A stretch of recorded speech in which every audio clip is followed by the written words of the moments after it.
Thank you for turning to page 121. Today we're going to take a look inside the Journal of the Traveler's Aid Society, Volume 4. I have not finished reading this guy yet. I will be taking a look at the entire Volume 4 sometime down the line on the channel. But while I was reading it, I found a very interesting encounter. It's on page 7. Page 7 on my reader. There it is. Page 7, okay. And the encounter is Gamaagin Kaashukiin. She's an heir to the barony of Klavos in Abadici-Lunyan sector, and she served in the Imperial Navy.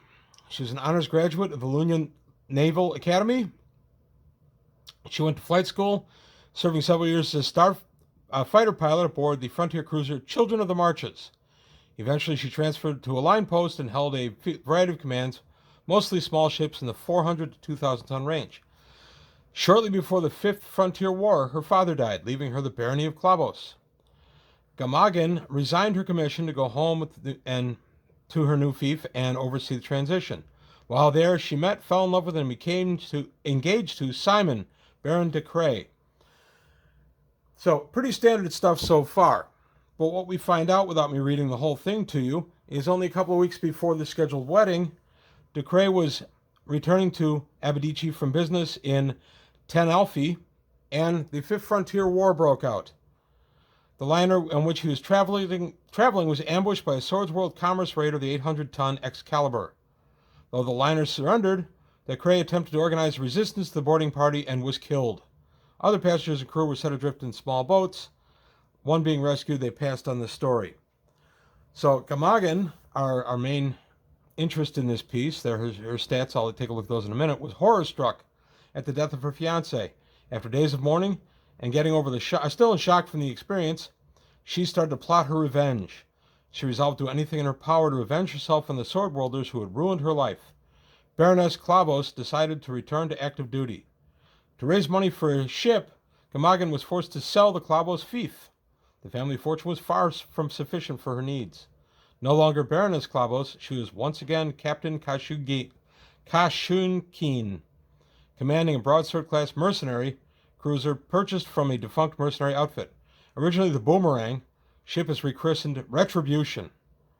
And using old contacts in the Navy, she arranged to have her ship and crew hired as mercenaries, began a campaign of raiding along the Sword World frontier. The travelers can encounter her in several ways. She can hire on, she could be a patron. They could hire on as part of her crew, or they could just encounter her ship. But what I liked about her, and we'll take a look at her stats in just a moment, is here we have a nice vengeance story. I personally feel vengeance is a little overdone, especially lately in various modern storytelling. It's always, I'm avenging my father, I'm avenging somebody or other. And that's fine. I like it. It's a good story plot. It's a very easy one. And the only reason I bring this one up is there's a couple of different ways you can work this the revenge hook on this one. But let's take a look at this ex-Navy captain, Gamaagin Kaashukiin. She's an ex-Navy captain, 38 years old. She served 5 terms. She has 60,000 credits to her name. Astrogation 2, Gun Combat Slug 3, Leadership 2, Melee Blade 2, Pilot Spacecraft 4, Pilot Smallcraft 3, Survival 1, Tactics Naval 3, and Vac-Suit 1. Strength 10, Dex 9, Endurance 8, Intelligence 10, Education 10, Soc 12. So she's a very rounded character, very solid character. I wouldn't mind playing a character with her attributes and her skills. That would be a fun character to play. So it says on here that Kaashukiin tends, however, to be blinded by her desire for vengeance. Her main goal in life is to find and destroy the Excalibur, and she'll forsake all else to do this. Her crew, hired on for shares of the proceeds from prize taken, do not like occasional diversions to follow up a rumor of the enemy raider, but they have tolerated her eccentricities so far because her voyages pay well. And then it goes on to say adventures involving Kaashukiin's hunt for Excalibur are numerous. Ordinary operations, attacks on sword worlds, deep penetrations of occupied territory, and so on are a good source for excitement. Crew discontent at passing up some highly lucrative prizes could lead to a mutiny, with the travelers having to choose between the two sides. Travelers might be among the personnel assigned to a prize crew to a captured ship, with the task of navigating it back to a friendly Class A starport for sale of ship and cargo. The bread and butter of this sort of adventure. Such a voyage, of course, is fraught with danger. And then there's possibility of actually encountering the Excalibur, which is also an 800-ton mercenary cruiser. So they'd be pretty evenly matched, and you could do some cat and mouse starship combat. But the main thing I thought about her was a neat twist on this could be that her fiance wasn't killed. He was I've got to get his name again. Simon.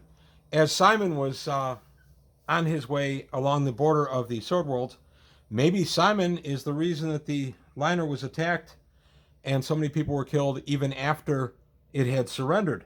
Maybe Simon, in fact, was in league with the Sword Worlders and either fingered the Starliner, put out some kind of transponder to let the Sword Worlders know where it was, or was just some kind of contact and arranged to be picked up in deep space and faking his own death.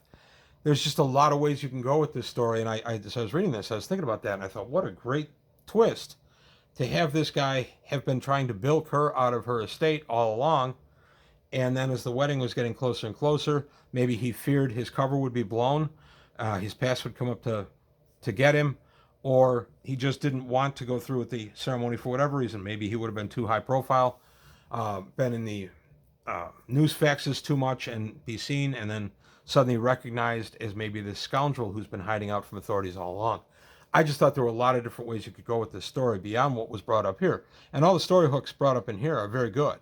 I like the idea of chasing the great white whale with this captain and having the whale turn out to have been her former fiance. I just think that's kind of a neat twist. And that's why I decided to focus in on this and do this one video, because I love the idea of having a campaign arc where this is going on for 3, 4, 5 sessions, where you're looking for this enemy ship that killed your captain's fiance, and have it turn out that the enemy ship he is part of the enemy ship's crew and was in cahoots with them all along and was trying to bilk your captain out of her inheritance when he was dating her, when he was engaged to her.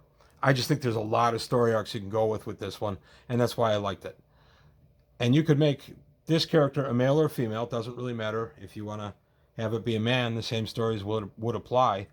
I just thought it was a very neat encounter, and it's one that I'm going to have to roll into some game down the line in some way, because it's just so interesting. The other thing that made me prompt me to want to do this video is the fact the Fifth Frontier War is supposed to be out in the next month or two as of the publishing of this video, and this again is something that takes place in the backdrop of the Fifth Frontier War.